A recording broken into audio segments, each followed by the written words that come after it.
I need new music. This is the JJO Discover New Music Podcast. Today's Discover New Music, honored to have them here from Bush. Their new album, I Beat Loneliness, out now. It dropped on the 18th. Mr. Gavin Rossdale. Gavin, thanks for taking the time, man. I really appreciate it. Thanks for having me. Thanks for having us. Let's start with the title of the album, I Beat Loneliness. I'm interested. Is that from a introspective point of view? Is it a shared introspection? Who's it aimed at? Who's it coming from, I guess? The funny thing was, I thought it was about time we did a record with a cover of the band. I wanted to do a picture of the band because I thought we had never done that, so I thought how fun to do that. And then I thought, is that We Beat Loneliness? Is that I Beat Loneliness? I thought, four dudes. Then I thought, those other three don't want to be shackled with my brain. So therefore, they'd be like, listen, we play the music, whatever. He can say what he likes. They don't have to stand by it. So, it's just a really powerful phrase. That was probably one of the first things I thought of when I began writing for the record. And it just seemed to sum up what was important. And everyone has been talking so much about mental health, which is a much more healthy, open dialogue. I've been trying to talk about it for years, and in some ways that's been synonymous with the band. What it's meant to people is the kind of lyrics they can connect to, whatever the songs are. So I always find this thread between people that I meet to do with the band. And so it really gave me confidence to go write a record where I could try and just be as incisive and honest as I could be when I'd write. And so everything was as base as possible. Like, I'd Beat Loneliness, or we're all the same on the inside, or everyone is broken, I'm here to save your life, 60 ways to forget people. All these things were like different daily mantras and things that I was going through, and different confessions. It's very confessional. Let's see how that pans out. But people are connecting to it. As they do with Bush. I like that you kind of play therapist and therapist goer at the same time on that. I like it. Big album too, by the way, album number 10, double digits. For a band at Bush's level, I mean, you guys have seen it all. You've played it all. You recorded it all. I'm interested. Did anything maybe stick out with I Beat Loneliness compared to previous records, making it, writing it, recording it? Well, like you hope that as you go through life, you get better at what you do. So you hope that for me, it's all about editing now. I just, it's so wild. When you first make a record, like when I made 16 Stone, I didn't even know what a horizon was, Now when I make I Beat Loneliness, I go, okay, you maybe have a few good records left, but I mean, what do you got? Better make it good. Don't screw this up, and don't put any wasted tracks, no filler.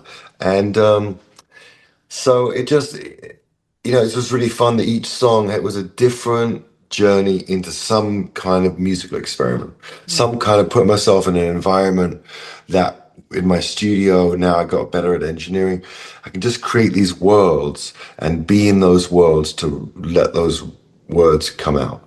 And that's what I like to do. So for me, it's always like trying to staying curious, trying to learn stuff, accepting that I'm at least 25-30% ignorant of music, and just let that blindness be the magic. Yeah. Well, and for any young artist out there, just know that Gavin Rossdale just said he's still learning. So don't beat yourself up. Also know you have a long way to go. Okay. Yeah. If Gavin Rossdale's saying it, there's still plenty of time. But that's a really good point. I mean, that's a really good point that you make, because one thing that I am really obsessed about is that people are obsessed now. I have kids, with a finished product, and nobody sees the importance of the journey. And me writing a record that's really sort of confessional and open, and that's someone who seemingly has I'm a really successful working musician. That's my role. That's how I see my job. Successful working musician, and I create my momentum every day. I create that, and so I made a record that's really honest. So it's like, look, everybody's struggling. I'm struggling at times, and makes people feel seen and heard, and not expecting everyone to be the finished product of things. We're all an evolution. Every day, a little bit better. That's it. That's all you can do. I love that. And that line in there, you create your own momentum every day. I think that's super important. Yeah. And now we see this now in the latest momentum as we continue on the Bush journey that we're on with I Beat Loneliness. Do you have a favorite track on the record, or maybe one that speaks to you a little bit more than the others? I think the title track, I Beat Loneliness, has an insistence about it that whenever I write really good guitar parts, I'm super excited because I'm traditionally a songwriter, and guitar used to always be like I would have a bed of chords, but I've always been with other guitar players who are so good that I just need to lay the skeleton down, and then they're off and running and making it sound way better than I did, you know? Yeah, yeah. And then obviously as I've, worked and matured and got better at guitar, written more and more, interesting things. And so when I get something right, like, so for me, I'd be loneliness is like that. The riff is right. I go, okay, that's right. That's good. It's like making the best bit of fried chicken. You go, that's great. There's nothing I can't beat that. You take a big bite. I play that back. I'm like, okay, that's really good. So I have it now. It's so fun. I'm on stage, and this behind me, they come with that powerful song. It's exhilarating, and it's so fun that just came from such a small place, like where it did come from. Yeah, I love it. So, Well, again, it's a big album. I believe there's 13 tracks, 12, 12 12, 12. tracks on that, 40, which 43 minutes. 43 minutes. That's a big record, and I know, like you said, kind of really breaking it down on the engineering side, obviously the writing side, the musical side, a really big epic, I think, for Bush and Bush fans, especially new music in 3 years and diving back into it. And that's not a big chunk of time, but it is. Was it easy kind of getting back into that writing mentality, that Well, producing no, mentality? the thing is that we had the loaded greatest hits record in the middle, so we got to write one song, "Nowhere to Go But Everywhere," Hmm. and um, and then do the greatest hits, which took a load of time. Just Yeah. to so actually, what I did is I said, in order to not feel a bit creatively fraudulent, because I'm a songwriter first. Career wise, I went in and I wrote a bunch of songs, like 9 songs. Yeah. And so when I came back at the end of last year, I finished in November or something, October, November. They're like, okay, let's think about the new record. And so as opposed to having nothing, I had a stockpile of songs that I'd written earlier in the year, and I hadn't listened to, nothing, had forgotten about, just left them alone intentionally. And Hmm. so I went in and I worked with Eric, then I did it the other way around. Normally I write with a producer or with Chris, they'll give me music, maybe if I ask for some music, or Yeah. things will happen, or Tyler. But this one, I was like, I'll do it different. So I went and see Eric and I said, let's just write songs together first. Forget the songs I've got. So I did a few songs with Eric. That was really fun and just changed up the thing, Yeah. did it different, and came in the building from a different door. And then I said, oh, I've got these songs. So we just transferred those over. He goes, these are great. So then we put the band on everything. The band comes in, plays on it all. Yeah. Then we made the record, we're done. It was the sort of the weirdest, strangely not subdued, but just calm. It was like a sort of and you see those like really amazing futuristic kitchens where they cook slowly but assured and Mm. everything's working right. There's something about that. I mean, there's a lot of probably when I was, doing the bare bones of the songs, there's probably a bit more effort than it sounds. Yeah. But actually finishing it off and doing it with everyone was a really simple and organic process where it just all came together nice and quickly. And I think you feel that the record has this sort of everything's at the same time and recorded at the same time and written at the same time. And so it has a consistency. And then the themes are consistent. Yeah. It's definitely my most consistent record because that's just the way that it turned out. The whole intention was different.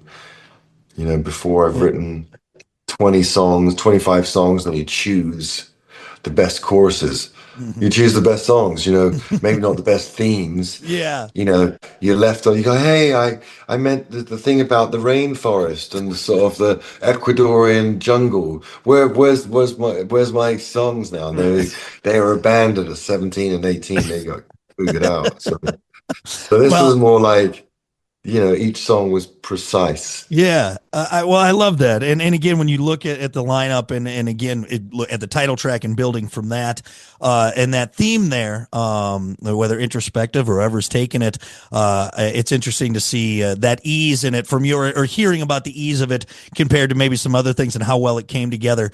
Well, I can't wait for everyone to get their hands on the record again. I Beat Loneliness. It's out now. Go get it, Bush. You won't be disappointed. Before we get to rapid fire and we kind of wrap this up here, and you can tell me to piss off of this question if you want to, but you got a Piss big off. birthday. already gone. You got a big birthday coming Piss up. off didn't even work. Look, piss off didn't even work. Piss off twice. I'm a journalist. I got to get to it. You got a big birthday coming up in October. You're turning 60. And I know as you get older, there comes a point where everyone, all they're doing every year is going, how you feeling at 50? How you feeling at 51? And it just goes on and goes on until you die. But Yeah. how does Gavin, the man, the artist, the rock star, how does he feel on the precipice of 60 and this new album? In like a mixture of deep shock and gratitude. Shock and gratitude, shock and awe. In there, there was a time in my life. I am not ashamed to admit where I thought 40 was death. I thought 40 you were dead. I just thought, don't you die at 42? I was just like so ignorant and young and disrespectful to the process of aging, I guess. That's the gift of youth. You're allowed to be an idiot about these things. So no, it's obviously the funny thing about it is that as you ask me that, as anyone asks that, we also turn another click closer to wherever we're going. Mm-hmm. So it's this universal aging thing, which the Buddhists talk about as one of the four forms of suffering, major forms of suffering. So I'm going to take the view that biology, you can't beat biology. So it's a drag that things are running out, time's running out. However, it's such an incredible world. There's so many incredible things to do. And we need to spend time being grateful for what is going on in the world, grateful for what you have, and just curious. And then I love the Bukowski idea that your life is about looking for someone to not grow old with, but it's about looking for someone to grow young with. And so you just have this mindset. And then, look, in 20 years, I'm going to be a fucking burden. You know what I mean? I said to my kids, like my dad, I said to my son, I said to my 11-year-old, I was like, it's a bit of a drag. I can't believe it. I'm on this precipice. He goes, yeah, Dad, but you've got to do all those tattoos and a six-pack. See, there you go. I was like, oh, I love you. So good. So good. But I said, yeah, but like in 20 years, you're going to worry when I walk away from you guys at the table, go to the bathroom. If the stairs, you're going to be worried, is he all right? You know what I mean? I don't know what it is, Well, I tell you what, I love your outlook, and more importantly, you're aging like a fine wine, and you're still making great music. So we appreciate you. You got to tell me your secret, because I look older than you, and I don't know what I got to do to fix that. But I Beat Loneliness, Bush. It's out now. Before you go, quick rapid fire. I do this with everyone. We're just going to get to know you. No wrong answers. Just go with your gut. Let's start simple. I asked another 90s icon, Jerry Cantrell, the same question. When it comes to 90s fashion, flannel shirt or combat boots? Flannel shirt. The Kinks or the Clash? The Clash. Fish and chips or full English breakfast? Full English. Oh, very nice. Blood sausage. I like that stuff. Bigfoot no beans. No beans? No beans. Yeah. Yeah. Beans in the morning seems a little weird, you guys, but hey, we won't worry about that. It's bullshit. Bigfoot or the Loch Ness Monster? Who do you want to see? Loch Ness. Would you rather get a Chuck Norris roundhouse at 100% power or a Mike Tyson punch at 50% power? Where's the roundhouse kick going? Like, good question. How about, yeah, I mean, it's got to be right to the jaw, right there. Yeah, no, I'm not. I don't need that. I don't need that in my life. Take Mike Tyson to the body all day long. And at 60, your kids are probably going to worry. In 20 years, for sure, they're going to be worried if that happens. Last one, and Thanks I did for reminding me of that. Yeah, right. The funny thing is, you know what? The funny thing about this fucking birthday bullshit is that I don't think about it unless someone asks me in an interview. Like, I'm so sorry. Why would I think about it? Ask yourself. Let me ask you this one question: why would I spend time on that? That's a good point. You know what? We'll scrub that part from the interview. Last one, I did a little bit of digging before I get you out of here. For midnight songs, "King of the Mountain" or "Run with You." Yeah. Oh man, King of the Mountain. And you know what's really fun? And I'm not going to shout out about myself now, but I will shout out about myself at that point. When I did King of the Mountain back in London, I had all my friends, and we got together for the 12-inch, which was like the remix, the big thing. Had everyone come to the studio and sing "King of the Mountain, top of the world." And it was like such a great moment.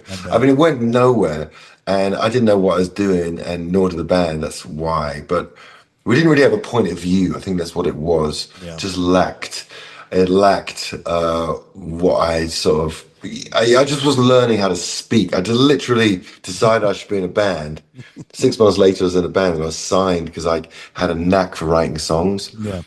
So I was signed early on, but just finding my way, like just madly sort of finding my way. Like Bush was the first band I played music in. Yeah. The other two bands I was in, I didn't do the music. So I was always, do you know what I mean?